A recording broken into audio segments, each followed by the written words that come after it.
Woohoo! Welcome back to the Holy Shiftball podcast, the show where we get real about raising your frequency one cosmic giggle at a time. I'm Bethany, your energetic best, alongside my cosmic sister, Sharon. Hi, Sharon. Hey, Bethany, how are you? I am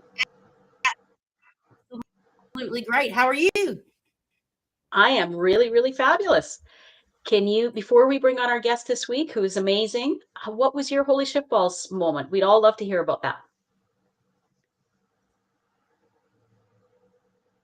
Wow. Well, my Holy Shiftball was gaining awareness of energy within my body, how people and places and energy in my field. The energy, I had to really take a step back and see, what was this feeling for me? Was it wonky, wild, or was it, growth and transformation?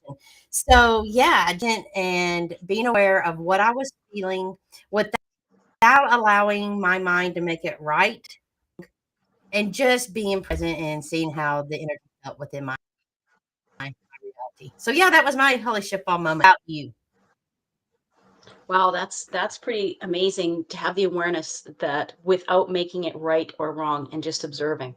Because really that's where true clarity comes from. It's in the observation, not attaching a right or wrong, negative or positive emotion to it. My Holy Shiftball moment this week was life-changing. Sometimes life hands us moments we can't fix or control. Moments where we're forced to simply stand by and watch someone that we love go through pain. And no matter how strong, how wise, or how capable we think we are, there are times when all we can really do is love them. Love feels like the most powerful thing in the world, and it is. But in those moments, it can also feel heartbreakingly small. You want to take away their pain. You want to carry it for them. You want to make it make sense. But life doesn't always give us that option. So instead, we love harder. We hold space. We breathe with them. We remind them and ourselves that even when we can't change what's happening, love is the change. It's the thing that softens the unbearable, the thread that keeps us human when everything else feels impossible. And that's the shift, really. It's realizing that love may not fix everything, but it's the reason we keep showing up anyway. So yeah, that was my Holy Shiftball moment. Was just, it's all love. Wow, Sharon, thank you so much for sharing. Sharon, we talk about energy, purpose, and the living your truth without losing your mind or your pay. Mm-hmm. And sometimes not losing your mind or your paycheck is a difficult thing to do. So, but today's guest, Stacy Heisy-Turrell, helps people create the careers of their dreams, not the other way around. She's also about clarity, courage, and career ownership. And we are ready to dive in with Stacy. Welcome to the show, Stacy. It's great to have you on. Yay! Thanks so much for having me. Oh, we're really excited for today and glad you could join us. So Stacy, can you tell us what your Holy Shiftball moment was, the moment that changed everything for you?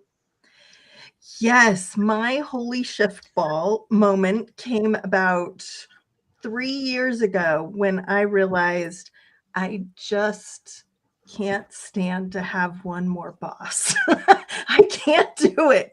I had been in corporate America my entire career. I worked decades in human resources and had been taking a little break, doing some consulting and interviewing at positions. And each interview was just such a drain. I just couldn't do it.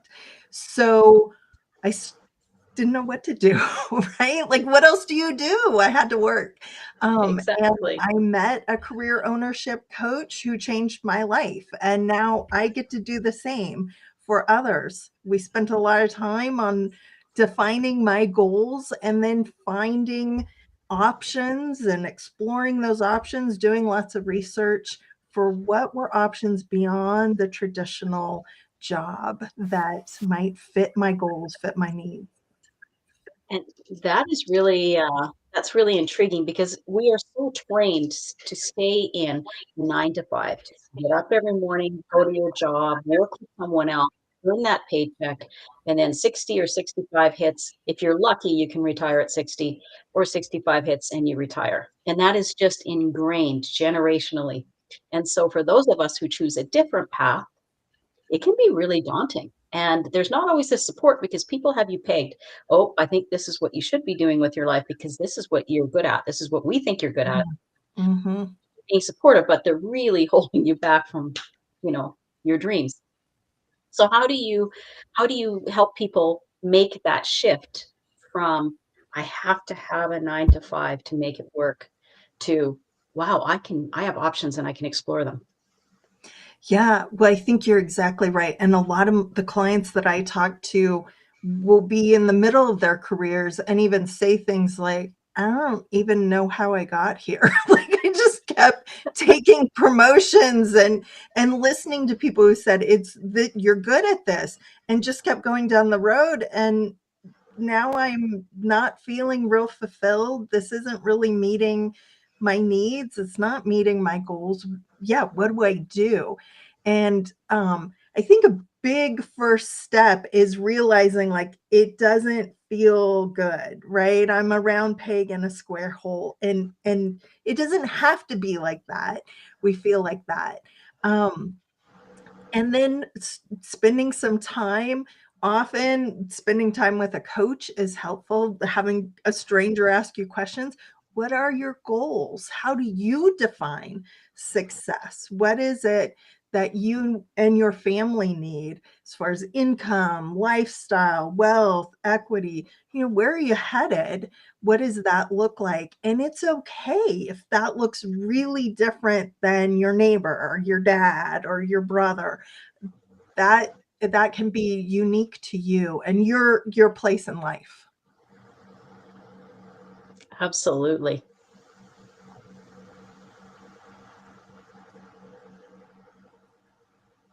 Bethany, you're muted. Bethany, we can't hear you. Oh, okay.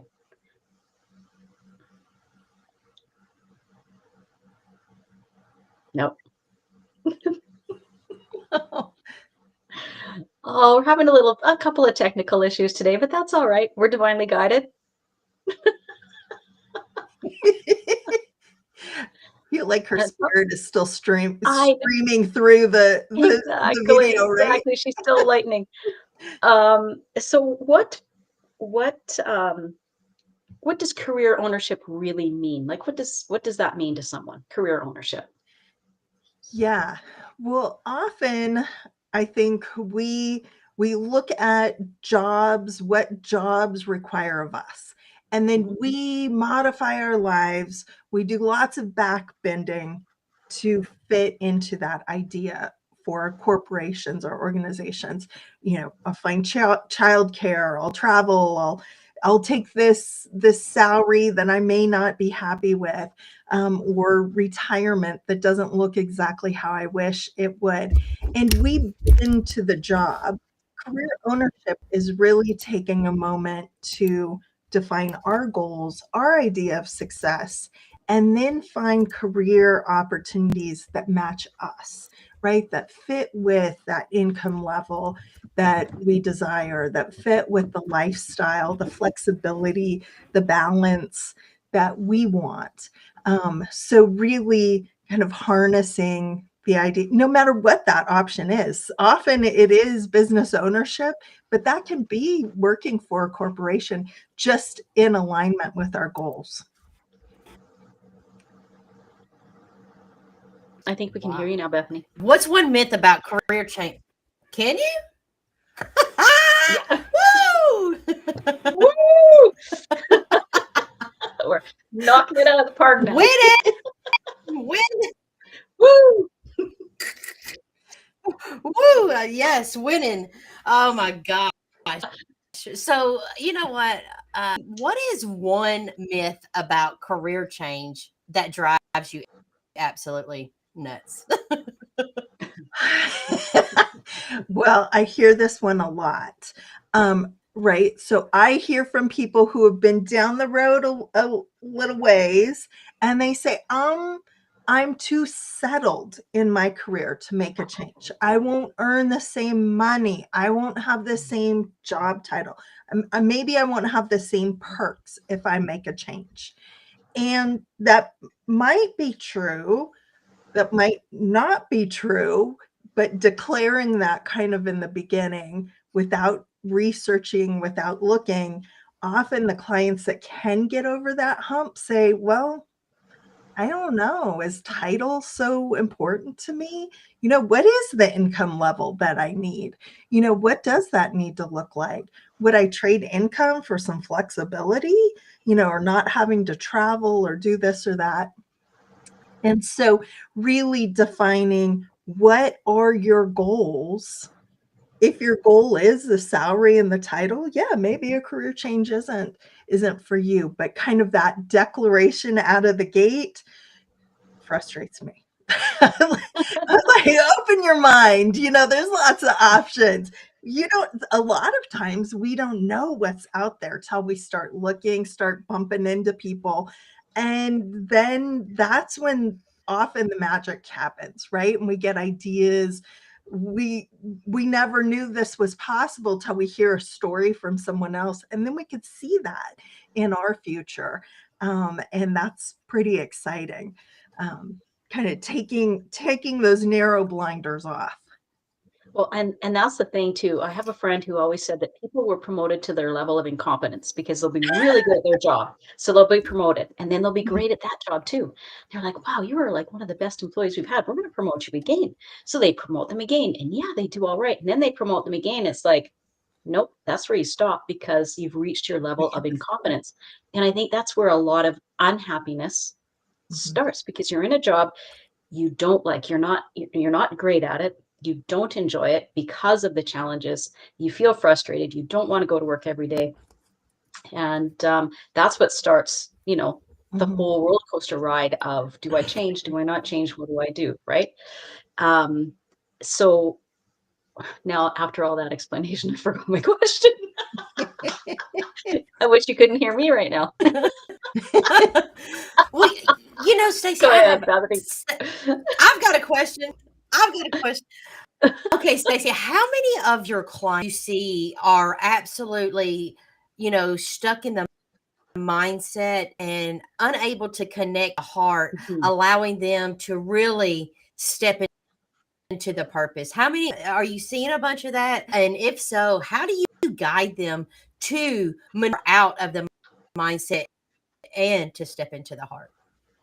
Yeah, well, I think for a lot of us, that's just how we're trained, right? Like we've been programmed since birth, right? Yes. To listen to our authorities, to follow along, keep our heads down, you'll find success, right? Work, work, work, work, work. And for those guys that kind of are doing that and are like, I am not as successful, I'm not fulfilled, I'm not happy with my impact, that that that's the first glimmer of awareness. But then a lot of times it's, this is really scary. People in my life think I'm nuts, right? For making a change. I have a coach friend who explains it when you were a little kid laying in bed in the dark, you knew that there was a monster under that bed. Like, that there's a Yeah. monster under the bed. You don't want to get out of bed. Yeah. He's under there Yeah. until you're brave enough to shine the flashlight and then realize there's nothing under the bed, right? Yeah. But the act of getting the flashlight, turning it on, being brave to look is often the people that can take that step are often rewarded with self-awareness and fulfillment, even just through the process of identifying their goals, knowing they have more options than just these few that are set in front of us, being able to dream a little bit, kind of reawakening that dreaming for our life. That just even the process is pretty rewarding. But it's scary. It's super Yeah. scary.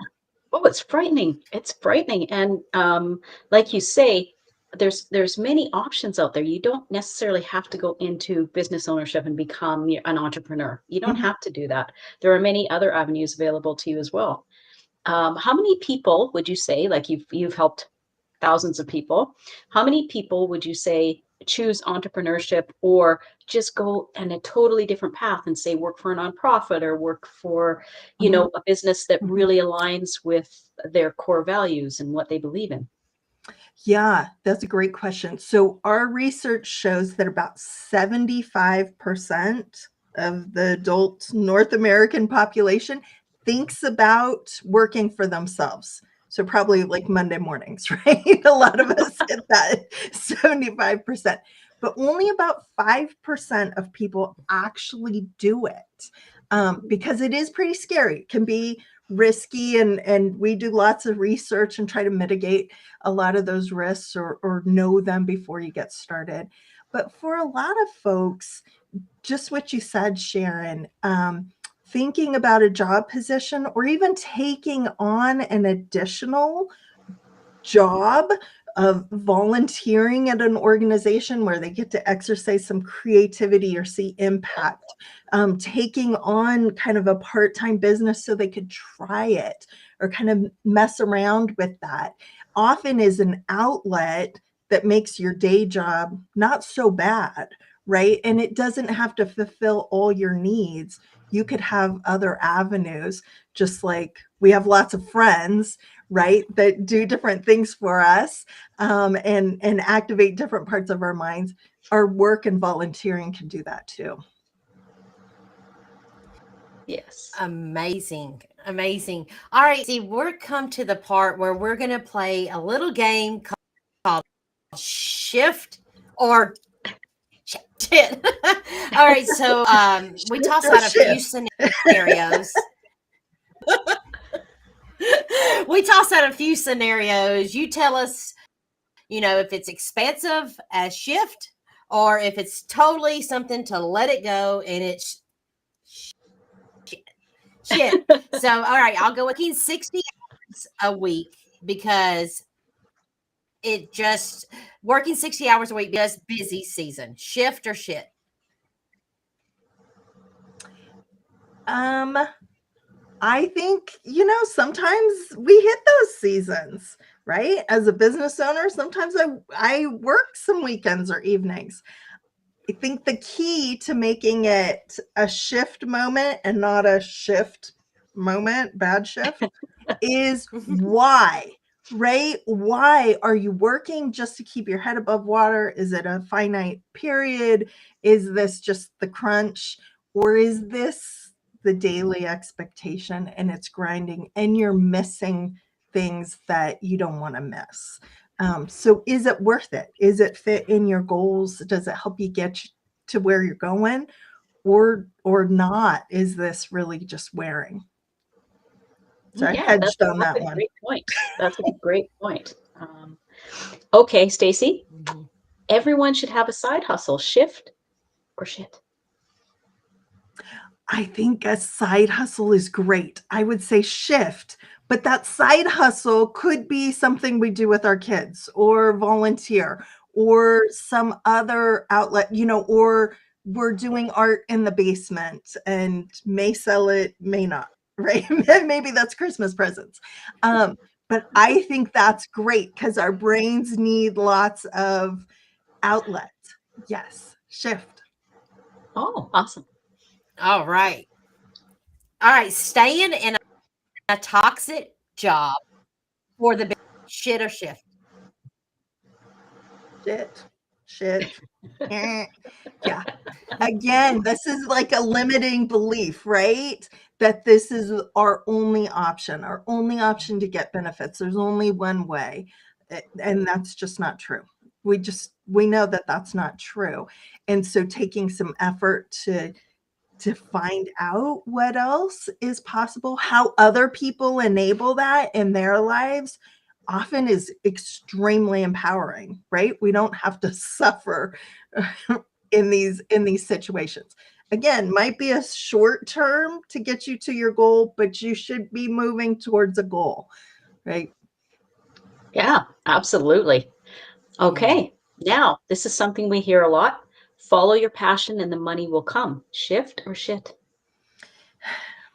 I don't know. This one's a hard one, right? So I think if your passion is for meeting your goals that you've set out aligned, I think absolutely. Whatever that passion is, the money does come, right? I hear this a lot, people who want to start a business. I can't afford it, right? Like my rich uncle didn't die and leave me the money. Yeah. But amazingly, like when you really want something and are really focused on that and are working towards it, you're finding new doors to knock on and new opportunities. And a lot of times that aligns. Now, would I tell my kid who is a music student to go out on the road and follow her bliss? I don't know. I'm having trouble saying that. But if we researched it and it was in alignment with our goals, yes, follow your bliss. Okay. Yes. Great answer. Great answer. The yin and the yang. All right. Saying yes to every because you don't want to disappoint. Shit or shift. Shit. That might be a sign you're in one of those toxic environments, right? Or that your employment's so tenuous that it's probably producing a lot of anxiety. So sometimes saying yes and being open to those new projects builds your skills, gives you more exposure, builds your network is really good. But if that then requires that 60 hours, 70 hours, 80 hours a week all the time, that's not healthy. Yeah. Time to rethink or re-examine. What would happen if you said no? Would you be okay with that? What does that tell you? Yeah.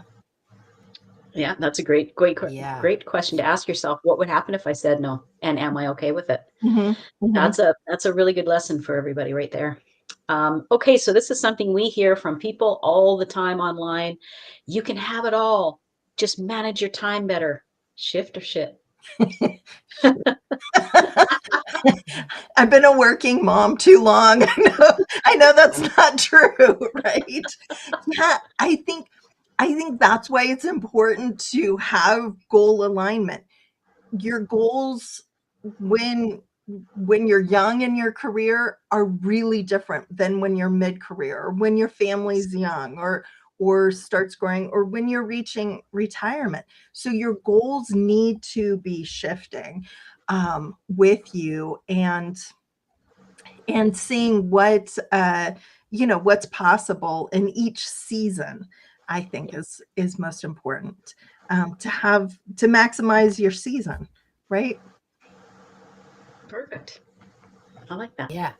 Well, Stacy, thank you so much for coming on the show today. How can our guests feel resonance with you? How can they get in contact with you to work with you?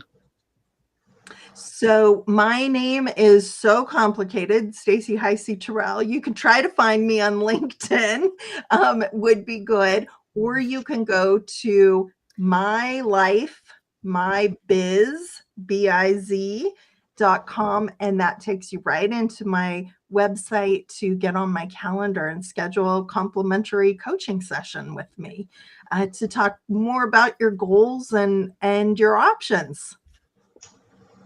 Excellent. That is wonderful. Thank you. Thank you. Thanks for being with us today, Stacy. We really enjoyed it. Much. All right. Thank you. Yeah.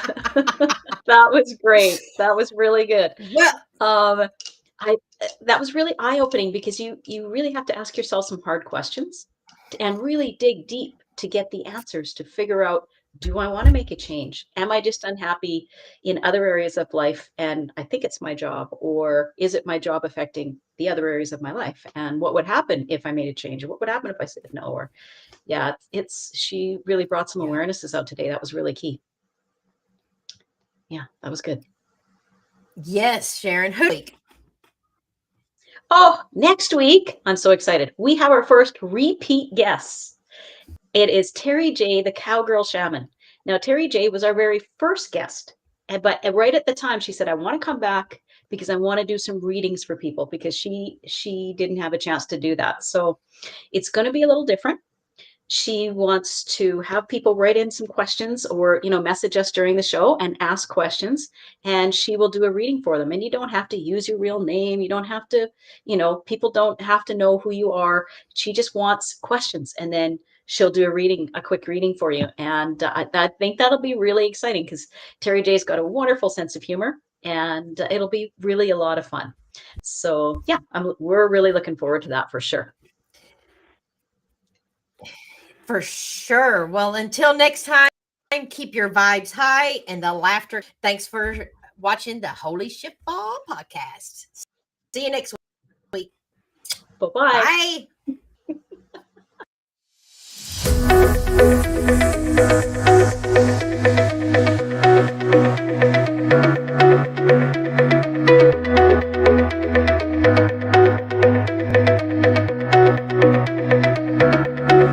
Bye.